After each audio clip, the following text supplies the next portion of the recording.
Hello friends, हम इस series में समझने की कोशिश कर रहे हैं कौन से खर्चे होते हैं जो टोटल कॉस्ट ऑफ प्रॉपर्टी का पार्ट होते हैं। क्योंकि अपफ्रंट ये खर्चे नहीं बताए जाते हैं, बट आपको जानना ज़रूरी है। तो ये जो खर्चा है ये इलेक्ट्रिसिटी चार्जेस से रिलेटेड है।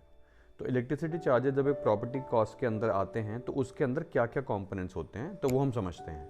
पहला, कनेक्शन चार्जेस। कनेक्शन चार्जेस क्या होते हैं? जब कोई नई प्रॉपर्टी बनती है तो जो लोकल अथॉरिटी है जहाँ से वो इलेक्ट्रिसिटी आएगी तो उसका कनेक्शन चार्जेस जो है वो डेवलपर उस अथॉरिटी को पे करता है, तो वो अपोर्शन किया जाता है हर फ्लैट की कॉस्ट के ऊपर। सेकंड जो खर्चा होता है वो मीटर इंस्टॉलेशन का होता है।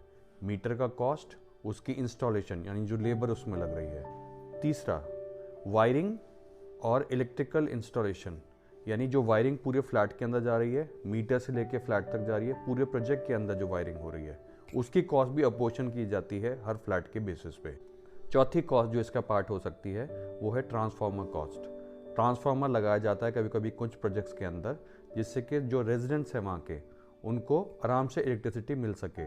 तो ट्रांसफार्मर की कॉस्ट, उसकी इंस्टॉलेशन, जो भी उसमें एक्सपेंसेस आते हैं वो अपोर्शन की जाती है हर फ्लैट के बेसिस पे। अगली जो खर्चा आ सकता है वो डेवलपर्स क्या करते हैं, जनरेटर्स लगा सकते हैं प्रोजेक्ट के अंदर, तो इसका जो भी खर्चा आता है वो अपोर्शन किया जाता है हर फ्लैट के बेसिस पर।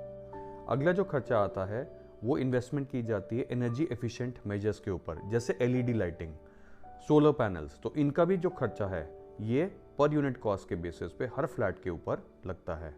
अगला जो खर्चा आ सकता है इसके अंदर वो है कॉमन एरिया की जो लाइटिंग होती है, पार्किंग के अंदर, आउटडोर स्पेसेस के अंदर, हॉलवेज के अंदर, ये सारी भी पर यूनिट बेसिस पे खर्चा डेवलपर इम्प्लीमेंट करता है हर रेजिडेंट के ऊपर।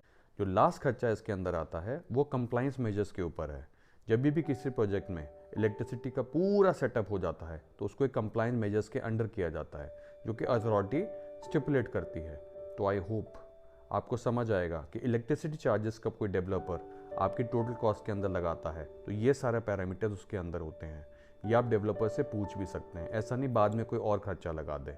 आप इस चीज़ को क्लियर करें और राइट टोटल प्रॉपर्टी कॉस्ट के बेसिस पे अपनी प्रॉपर्टी को खरीद सकें। नमस्कार, थैंक यू सो मच।